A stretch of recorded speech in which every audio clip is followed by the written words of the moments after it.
want some soup? This Metroid marathon started out of my excitement for Metroid Dread, the latest installment in a series that I am incredibly passionate about. If you were to ask me what my favorite video game series is, I would probably say Metroid because of just how consistently good most of the games are. And yet, I've already covered 2 of the 7 games I planned to talk about, and I didn't exactly have nice things to say about them. Metroid 1 and 2 are dated relics of the past. Catch me on a bad day and I might even say that they're flat out terrible. So, why do I claim to adore this series so much? Will my attitude towards these games finally change now that we're on the 3rd game in this retrospective? The answer is a wholehearted, definitive yes.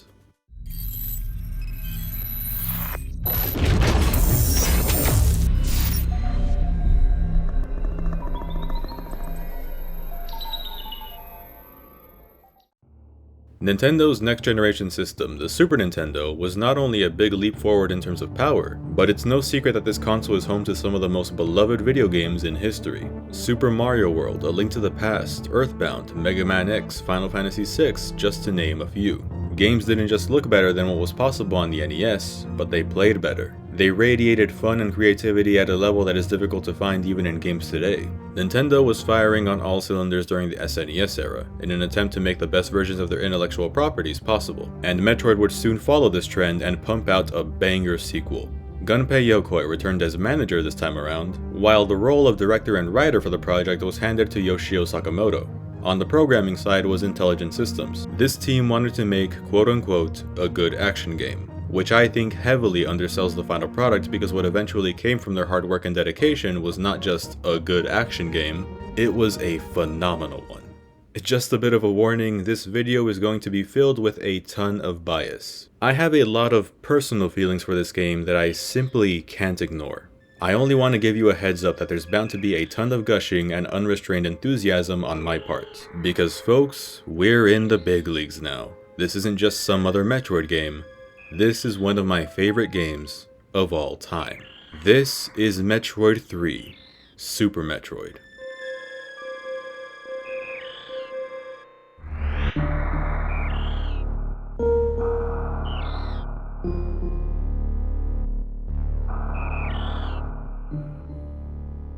With the added capabilities of the SNES, Nintendo wanted to go all out for this 3rd Metroid game. Having previously been held back by what little horsepower the NES and Gameboy contained, they wanted to turn heads with the newest installment. And heads were certainly turned. Comparing Super Metroid to its older cousins, the differences are staggering. A fact that certainly helped the game spread through word of mouth. Super Metroid was finally released in 1994 in Japan, followed by release in North America and Europe a few months later. The game received widespread positive reviews from gamers and critics alike. They praised the visuals, gameplay, sound, and improvements that were added to the Metroid formula. My first exposure to Super Metroid was through Super Smash Bros. Brawl. There was a side mode called Masterpieces where you were able to play quick demos of various retro games featuring several of the characters from the roster. And when I say quick, I mean really quick. Take Super Mario Bros. You were only allowed to play it for 1 minute. That's barely enough to get through the first level. I don't know why Nintendo was so stingy with the time limit on these, but that's irrelevant right now. One of the demos here was of Super Metroid. I played the demo and I sucked balls. I couldn't get used to the controls with the short amount of time that I had, which led me to not being able to even escape the self-destruct sequence at the very beginning of the game. So yeah, I wasn't impressed. Samus, I love you, but your game sucks, is what I thought back then. As the years went by, I played Metroid Prime and the first 2 games via the 3DS Virtual Console, which I've gone into in the previous videos. At this point, I wanted to try them all, but I didn't give Super Metroid another chance until 2013 when it was released on the Wii U. Yes, as a 13-year-old I could have picked between a PS4, Xbox One, and Wii U, and I chose the Wii U. That's about what I expected. I was a Nintendo shill, and say what you will about the console like how it was underpowered, a failure, a gimmick that Nintendo wouldn't let go that resulted in some of the worst years of being a fan of their games, but I had my fun with the console. I downloaded Super Metroid shortly after it was re-released, and after Metroid 1 and 2 left a bad taste in my mouth, all I hoped was that this would be the game where things started to get good. And what followed after that? The addiction. I jumped back in almost immediately after the credits rolled. Then I beat it again, and again, and again. I think I had a problem. I enjoyed Super Metroid so much to the point where for about a year, I couldn't put the game down. I took the time to play new games, but whenever I was bored and was looking for something fun to do, I played Super Metroid. During this phase, I played basically every other notable Metroid game I hadn't already tried, and there were qualities that I loved about each and every one of them. But I kept going back to Super Metroid. Metroid Prime was the game that got me interested in Metroid in the first place. Super was the spark that ignited my adoration for it. Today, I want to sit down and really dig deep to find out why this, of all the Metroid games, grabbed me as much as it did. As is tradition, I will start with the plot. The last Metroid is in captivity. The galaxy is at peace. For the first time in the series, the game has an actual good story introduction when you start a new game, narrated by Samus herself. She recaps the events of the first two games, Metroid's Dangerous, Space Pirates Bad, Kill Mother Brain, Metroid killing spree on their home planet, Baby Metroid thinks Samus is her mom, just the main points, but it's effective in getting potential newcomers up to speed.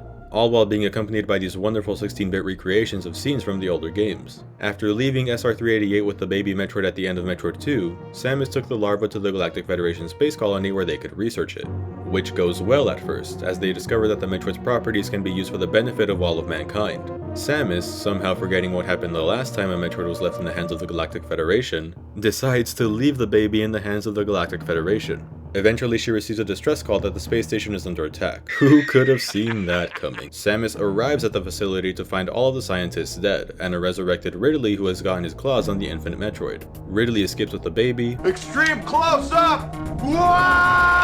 We get a self-destruct sequence, Samus escapes the station, and follows Ridley back to where it all began, Planet Zebes. Assuming that Ridley and the Space Pirates are resuming their plans of weaponizing the Metroid species to take over the galaxy, Samus begins another adventure to put an end to their schemes again while also retrieving the baby Metroid in one piece, in the name of science. Super Metroid has one of the most effective stories in the series in my opinion, because unlike other games where Samus set off on those missions mainly because she's a good person and it was the right thing to do, this time it feels more personal, both for the player and Samus herself.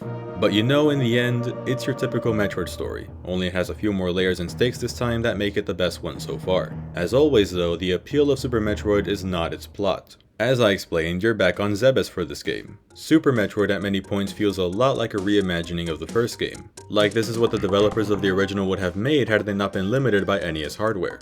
That is before we got an actual reimagining of Metroid 1 a decade later. Pretty much all of the areas from the first game make a return in some shape or form, though they have all received their share of changes. The days of monotonous, repetitive environments and architecture are a thing of the past. Nearly every location and room in Super Metroid is unique, which not only helps with making your way around, but also makes Planet Zebes feel like a real, lived-in, believable alien planet. And of course, it's not just returning areas, this is a brand new game after all. There's Crateria, Samus' ship's landing site. It's made up of a bunch of tunnels where the creatures reside, and the outside region is characterized by overgrown vegetation. Meridia is essentially the water level of the game, and a part of it was converted into a makeshift laboratory in a failed attempt at replicating the Metroids. These aren't Metroids, they're Mocktroids. Boo! They're simply pathetic imposters of actual Metroids. And the wrecked ship is a rundown spaceship that crashed on the planet an unknown time ago, and is now haunted by the ghosts of who we presume were the ship's original passengers. Old Brinstar is essentially identical to how it was in the first game, though you only get to explore a tiny bit of it here. To make up for that, this game has you visiting the upper and lower regions of Brinstar, where one resembles a jungle and the other a collection of red caves. Kraid's lair is much smaller than it was before, basically only serving as the dungeon that houses the big boy himself. Norfair has seen quite a few changes, with added sub-areas that have temperatures too high for Samus to travel through with just her default power suit. Ridley's lair has also dramatically turned up the heat and is essentially the closest there is to a hell on Planet Zebes. Antorian is back as well, though it's certainly seen better days as it's been abandoned after it exploded last time. But now there's also New Torian, which once again serves as Samus' final challenge. All of these locations are incredible. They're aesthetically interesting, but also very fun to run through because of how meticulously designed they all are. Super Metroid has some of the most well thought out and intricate level design I have ever seen in a video game. All of these regions are seamlessly connected to one another by the returning elevators, but that's not even the half of it. Almost every area has multiple routes that branch off from a central room, and your curiosity will make you want to explore them all. And they're all so intelligently laid out. You may think that one sequence of rooms is leading you to a brand new part of the planet, only for you to end up in a familiar location you've already explored. Taking a look at a detailed map of planet Zebes, you can see what I'm talking about. There's often multiple ways to get to a specific area, and there's many places that loop around and can be used as shortcuts with enough knowledge of the layout. You experience this firsthand as you play through the game. It makes the world feel so massive, as if every little space is part of a much larger whole. Removing even just a tiny fraction of it would break it and ruin the illusion. This isn't a cheap way of making a huge sandbox by just copying and pasting the same room over and over again and lazily connecting them by using boring halls that are also likely just copy and pasted. A group of talented and brilliant minds sat down and crafted one of the most expansive worlds in any adventure game. And it helps that the geography is so varied. No longer are the levels built out of flat shapes straight out of the Atari 2600. Planet Zebes must have experienced a shit ton of erosion since Samus last visited, because now there's slopes, uniquely shaped cliffs and walls, and the terrain itself can range from being rocky, sandy, or metallic. You know, it feels like a real planet. But none of this would matter, and it wouldn't be fun to play in this world if Samus herself wasn't fun to control. Fortunately, Super Metroid has provided us with the most versatile and efficient version of the bounty hunter yet. Gone is the molasses-like movement of the previous games. Samus now has a default jogging speed and a much faster sprint that can be activated by holding down the newly added run button, really coming in handy now that the environments are so much larger. Her jumps are a little on the floaty side, and don't even get me started on how agonizing it feels to simply move underwater before you get the gravity suit. Once you get accustomed to how Samus is handled though, it's second nature, though even I'll admit that it isn't perfect. She can still crouch and aim downwards like in Metroid 2, but finally, Samus can aim in 8 directions. This makes combat way easier and more enjoyable now that it doesn't feel like I'm being handicapped. And speaking of combat, Samus can outfit herself with the most weapons and upgrades we have seen up to this point. Samus starts the game off with only 99 health on the default power beam. What is wrong with you? But that's okay, because I guess some rogue chozo made their way back to Zebes in the time between Metroid 1 and this game and littered the planet with more items than ever before. The Morph Ball returns, found in the exact same spot as the first game, and just like that game, is the first item you get. Works the same as before, only this time Samus can morph in midair. A move that may not seem that useful at first, but it eventually becomes one of the most satisfying tricks to pull off when you apply it to your exploration. You can find bombs for the Morph Ball again, and missiles make a return, which as usual pack more of a punch than your regular power beam. This time around though, you can also find their bigger sibling, Super Missiles. They're more scarce, but when you have them equipped, enemies don't stand a fucking chance. Another new power-up, the Charge Beam, allows Samus to charge a stronger beam shot that deals more damage. All of the beams from Metroid 2 come back, only this time they finally stack on top of each other, so no more having to deal with the hassle of having to hunt an individual one down. You can even turn off specific beams in the status menu, which isn't really necessary, but at least you have the option. You can actually disable pretty much all of your items within this menu. The Plasma Beam now has the added effect of being able to go through enemies. We've also got the returning high jump boots, energy tanks which there are now 14 of, Jesus Christ, reserve tanks that can save you in a pinch in case your health reaches 0, the Various suit now protects you from the extreme heat of Norfair in conjunction with giving you more defense. Same goes for the new gravity suit that also gives you access to your full mobility in the water, thank god. The space jump and screw attack make a dangerously deadly combo. The spring ball from the second game is back, though there's no spider ball this time around. And this game introduces the grappling beam that lets you swing from designated grappling points. And power bombs, which are just like regular bombs if regular bombs held the power of a small tactical nuke that evaporates every creature in the vicinity. Finally, my favorite new upgrade, the speed booster, which allows Samus to reach ludicrously fast levels of speed that lets you break through certain terrain. But my favorite thing about this power up is that you can store this energy by pressing down and release it in the form of a shine spark, where Samus just blazes across the screen in a glorious white glow. This maneuver drains your health the farther you travel with it, and the trick itself isn't the easiest to pull off when you're trying to aim diagonally and horizontally, but when you do manage to pull it off, there's nothing as thrilling as successfully shine sparking across a large stretch of the map and possibly getting a concussion. All of these items are so fun to play with. By the end, you'll feel like a living, walking arsenal of destruction. And many of your new tools allow you to explore more of Zebes to discover new areas and maybe even more new items. Something that you may recall I kinda commended the first game for, but that doesn't even compare to how fun the cycle of discovery is in Super Metroid. Even the process of getting to some of these items can be incredibly fun. Take this missile expansion in Meridia for example. It's hidden in a very tight space and guarded by a speed booster block. But there's not enough space on the ground for you to charge up for a shine spark, so you have to think outside of the box a little bit. You have to go to the room on the right that has a bunch of land that you can run across, perfect enough for you to build enough speed, store it, and immediately hurry back to the other room and position yourself in just the right spot for you to launch all the way up and grab the missile. I cannot stress how fucking cool that is. And there's a lot of items that you can acquire in similarly impressive ways like this all throughout the game. Oftentimes there are multiple ways of obtaining these items as well, encouraging experimentation of all of your moves to find the most efficient method of nabbing these collectibles. I do admit that some item locations can be pretty cryptic, but the game has ways of circumventing this. One of those is the only power-up I haven't mentioned yet, the X-ray scope. For someone like me who has 100% of this game numerous times, it's the most useless item in the game since all it does is reveal hidden areas. But for a first-time player, it may be the most useful item in the game. Now it may seem like a chore to have to slowly inspect every inch of every room in the whole game if you want to find everything, and that's because it is. But pause the game and...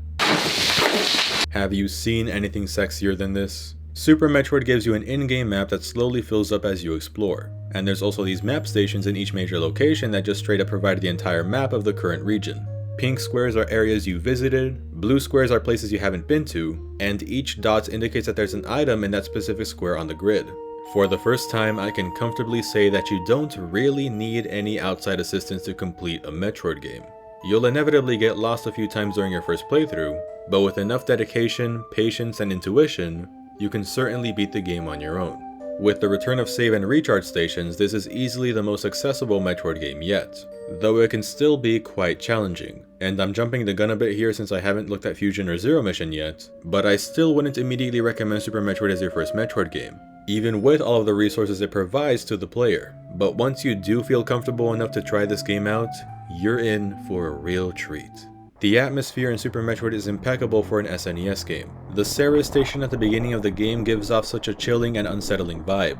There's no music, no humans inside at first glance, until you come across the corpses of the Federation scientists. When you first land on Zebes, music finally starts to play, but it's so sinister that you'd almost prefer for there to be no sound at all. Torian is decrepit and a shell of his former self, so devoid of life, and the same goes for old Brinstar, until suddenly it's as if the whole planet awakens. Now there's space pirates roaming around and Zebesian life forms who are not happy that you've disturbed their home. And when this happens, the music shifts from being creepy to just sounding flat out menacing. You feel as if this mission may be futile.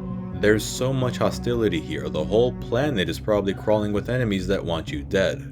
That is, until you start to make your way out of Criteria and that red door catches your eye, leading you to this sculpted abomination of the four most dangerous vermin on Zebes.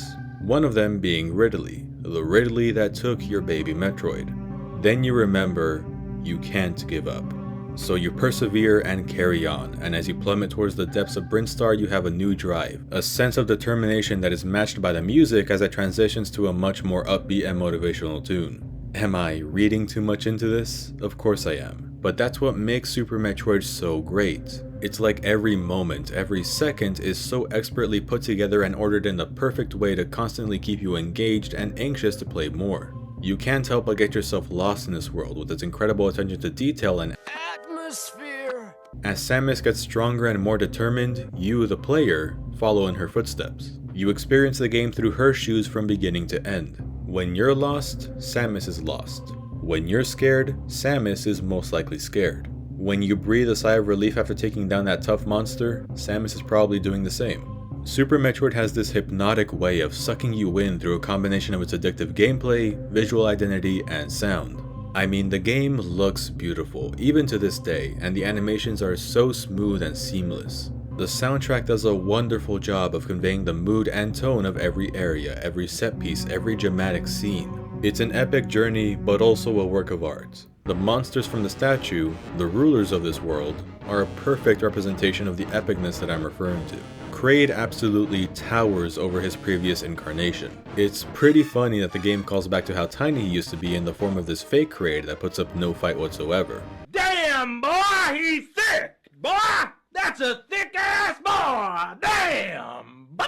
Phantoon is the most unique of the boss encounters. He's a literal phantom and his origin is a mystery, though he must be important enough to be one of the beings guarding our final destination. Has he always been a ghost? Was he maybe the captain of this ship when he was alive and has maintained his control over the vessel even in the afterlife? Who knows, he has to die anyway. It proves to be a challenge though.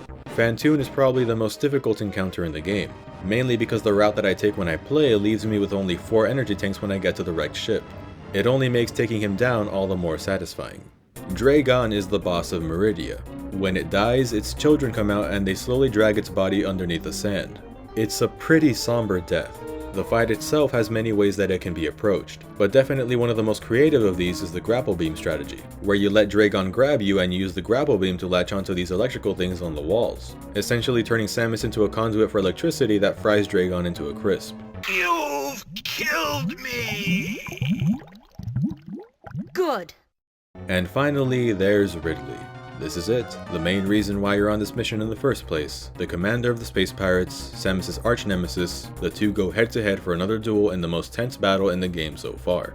The setting, the music, Ridley's roars, his pogo hopping, it's a perfect boss battle that is all the more rewarding considering how powerless you were against him in the beginning, although it's brought down a bit by the randomness of when he actually decides to die. I swear, sometimes he dies within the first 2 minutes and other times he'll last for 5.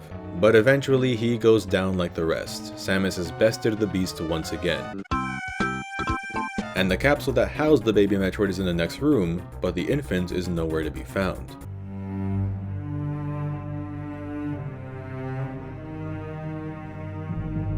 Hey look, an energy tank, hell yeah. Now all that's left to do is go investigate that odd looking statue once again. It's at this point where the entire map is open to you, since essentially you have all of the upgrades necessary to open every door and access every hidden area. And this is another example of how Super Metroid has ingenious level design. The games that come after this have the problem of locking you out of a lot of places until the very end, for the sake of giving you something to explore right before the climax. This means there's a ton, and I mean a ton, of required backtracking if you want to go for 100%. Which kinda drags the post-game down, but I'm getting ahead of myself here. With enough knowledge and memorization of Super Metroid's map and where every item is hidden, you will have acquired every collectible as you make your way from Ridley's lair to the final boss, with next to no need to go out of the way for some cruelly placed collectible. It may not seem like a big deal, but just imagine how difficult it must have been to lay out the perfect route that experienced players can take to waste as little of their time as possible. This game is a treasure in every sense of the word. Before I discuss the final stretch of the game, let's get everything else I haven't talked about out of the way first, which includes some nitpicks. And when I say nitpicks, I really mean they're just nitpicks. I've obviously been sucking this game's dick for the past 20 minutes or so, but there's a few things that do bug me just a little. The Ridley boss fight, as I mentioned, is pretty inconsistent. I wish it was a bit more clear what you have to do for him to finally die. There's these 2 missile expansions that require you to go through a pretty long set of rooms that need to be obtained by following through these collapsible blocks, and if you don't jump on this exact spot, you won't be able to make your way back up to get the other missile tank because the blocks can only be broken by standing on them. So this means you'll have to go through those set of rooms I mentioned again. They ask you how you are, and you just have to say that you're fine when you're not really fine. Oh, the default control scheme. It's shit. It makes your hands cramp up, especially if you're trying to beat the game as quickly as possible. Unfortunately, I didn't realize that you can change the controls in the options until about, no joke, a year after I first played the game. So I just ended up getting used to the controls so much to the point where I can't play with any other configuration that isn't the default one, which doesn't make it good, but you know. And a game this old having customizable button layouts is pretty innovative, so in a way, this sort of became another compliment and not so much a criticism. Spore Spawn is a pretty boring boss, though I always skip him anyways since I know how to get super missiles early, as well as the super missiles that he's guarding without even having to see the dude. Yeah, I'm out. I can't think of anything else to complain about at the top of my head, which means that if there is something else, it wasn't significant enough for me to remember. So back to the dick sucking. The only movement trick that I didn't mention that's new to this game is the wall jump. Samus can now jump off of walls and scale vertical spaces. And yeah, I guess this is another tiny nitpick I have because it's not the easiest thing in the world to pull off and the game doesn't really tell you how to perform it either, not including these little critters that sort of teach you, although if you manage to fall down here and can't figure out how to wall jump, you're stuck until you either learn or give up and load a previous save file. Same for this bird buddy that teaches you how to shine spark. If you don't figure it out, you can't leave. Whoever designed these is kind of an asshole. Okay there, that's the last flaw, I swear. Oh wait, there's also that save room in Turian that if used locks you out from ever going back to collect any items that you may have missed. Fuck! Okay, I swear this time, those are my last complaints. Back to the wall jump. This move alone takes Super Metroid from a 10 out of 10 to a fucking 10,000 out of 10. Okay, that's probably an exaggeration, but I say that because you only need one wall to jump, opening up what feels like an infinite number of opportunities to sequence break. You can do some mind-blowing shit with this and skip many parts of the game, and it's so satisfying to do once you master it. And if you want to talk about mind-blowing, look no further than the Super Metroid speedrunning community. Wall jumps are only a small slice of the pie. There's the Mach Ball that lets you retain your running speed in Morph Ball mode to get items like Super Missiles and the Ice Beam earlier than intended. It's also basically the only speedrunning trick I know how to do, because having the skill necessary to do any of the others would probably leave my hands looking like this. Short charging, bomb jumps, uncapping your fall speed, damage boosting, Alcatraz, not the prison. That's what the community calls this trick that lets you leave the underground area where you get the bombs quicker than the intended method. Who named it this? This is a big reason why I replayed Super Metroid so much. I got addicted to trying to improve my time and optimizing my skill as much as I could. Seriously, check out a Super Metroid speedrun if you get the chance. I promise you won't regret it. And there's so many other tiny things that I adore about Super Metroid. Crocamire's death is so memorable, from how his skin just fucking melts off to how the game fools you into thinking that you're going to fight his skeleton next, only for his bones to just give up and fail. It's almost as if this game was tailor-made for speedrunners in mind. There are so many instances where I know the developers could have tweaked some things to make it impossible to break the intended sequence, and I'm sure a lot of these were caught during production, but they didn't tweak them. Replaying this game and getting better at it is a reward in and of itself, because you start trying new things and maybe even unintentionally get an item sooner than you thought you could collect it. Super Metroid respects the player's intelligence and desire to experiment. It's a playground that you never want to leave. I also love this part where you have to let a Chozo carry you to the next area to find the gravity suit. It takes so long, but it's hilarious because of that. You can use this time to order some food if you want. Can I take your order, please? I'll have 2 number 9s, a number 9 large. Alright, I think it's about time that we bring things to a close. After defeating Kraid, Phantoon, Dragon, and Ridley, the path to the new and improved Torian opens up. Just like the first game, the lab is crawling with Metroids. And these aren't like those pathetic fake Metroids in Meridia, these are the real deal. Still vulnerable to the classic Ice and 5 missile combo though, or 1 super missile or 3 power bombs. The radioactive lifesavers are back as well, though they're a far cry to how terrifying their NES counterparts are. But the Metroids were all killed on SR388, weren't they? Why are there more here on planet Zebes? Well, as you make your way past all these corpses that disintegrate on contact and see an injured creature, you find out why. Money, money, money, money.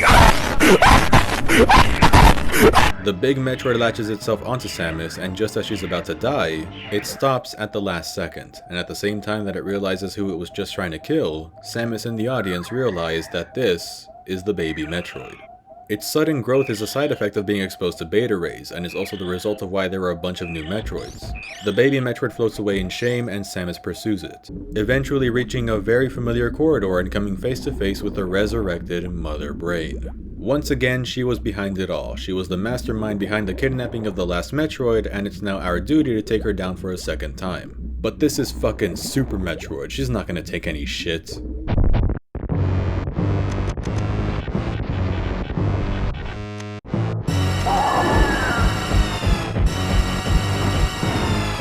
What follows is one of the best climaxes I have ever seen. Mother Brain reveals her true form and she's fucking disgusting. You throw everything you have at her, missiles, super missiles, charge shots, power bombs, the X-ray scope, but nothing can penetrate her defenses. Mother Brain gets bored after a while and unleashes her flamboyant ultimate attack that wrecks the shit out of Samus. So much so that she can't recover in time to get out of the way of the next attack. Just as it looks like all hope is lost, making up for its mistake earlier, the baby returns to save its parental figure just before her death.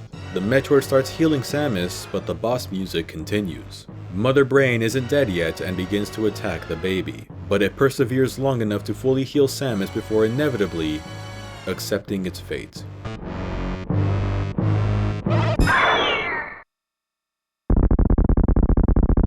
Mother Brain has just killed the thing that we came to save, mercilessly and brutally right in front of our eyes. But the Metroid left us one final gift before passing away. It stole Mother Brain's super attack and transferred it to Samus, giving the bounty hunter her strongest weapon yet, the Hyper Beam. and Samus and the player have only one target on their minds right now. It was at this moment that Mother Brain knew she fucked up.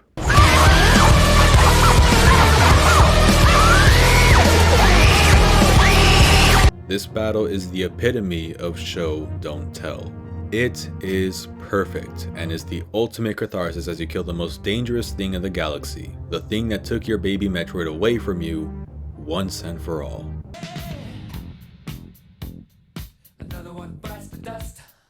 The game has gone full circle now with one final self-destruct sequence. At this point, your heart is racing, your palms are sweating, your eyes are glued to the TV screen, your blood is pumping fiercely. This is an amazing way to end the game.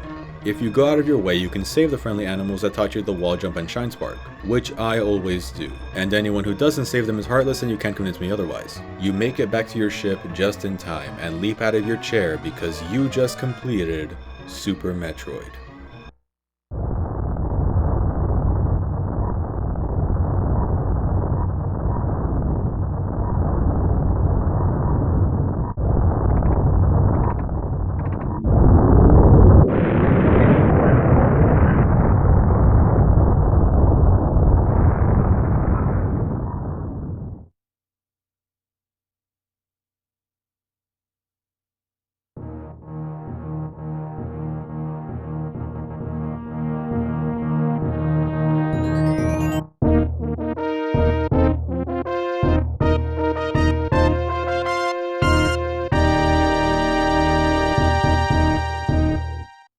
What a video game. All of my favorite games have clear flaws. Xenoblade Chronicles, a little heavy on the side quests. FF7 Remake, level design can get pretty boring and there's a lot of padding. Mother 3, Depression. Super Metroid is the only game in my list of all-time favorite games that I can confidently say has the least amount of imperfections. In my eyes, it is as close to perfect as a video game can get. If I had to make a Metroid tier list, I'd put Metroid 1 down here at outdated, Metroid 2 even lower at so boring it makes me want to fall asleep, and Super Metroid all the way up here at makes my dick a fucking masterpiece, the magnum opus of the 2D Metroid games. It's a game that I can never, ever tire of. A bit of a story time. When capturing footage for this review, I did it in one sitting and realized at the very end that I forgot to set OBS to record in 60 FPS. So I had to play the game again to get the best footage possible, and when checking my item total right before going to Torian, since I always go for 100%, noticed that I missed one fucking missile expansion and proceeded to have the appropriate reaction. I played it a third time so that I can show that I got every item and so that I'd be able to sleep comfortably that night. And you know what? I didn't even care that I had to play the game 3 times for this video. Even if I had to play it a 4th time, okay, then I would have been a little frustrated. I have other shit to do. But normally, I wouldn't have minded that either. And I got one of the best times I've ever gotten on that 3rd playthrough, and shaved off a whole 21 in-game minutes from my first attempt. Back in 2014, I would sometimes play the games 3 times in a row, back to back, before looking at the time and realizing that, oh fuck, it's 3 AM. Like, who would want to play Super Metroid at 3 in the morning? Oh boy, 3 a.m. Me. I would. Whether it's because I want to improve my time, get immersed in Planet Zebes, or just want to play a great freaking video game, I will always have a reason to replay Super Metroid. Since the game came out, it has inspired an entire subgenre of gaming, the Metroidvania. Look at Steam, it has an entire section dedicated to these kinds of games, and we have Super Metroid to thank for this. But in my humble opinion, Super Metroid is still the GOAT and has yet to be topped. It gets better and better every single time I boot it up. Super Metroid is Metroidvania at its absolute best and is without a shadow of a doubt my favorite Metroid game. Whew, okay, that was quite the video. I just couldn't help myself. I hope that I accurately conveyed how great Metroid can be. Thankfully, from here on out, all of these games are going to be exceptional in their own ways. Metroid Fusion is the next game that I will review. Until then, stay safe, I hope you enjoyed the video, and thank you for watching.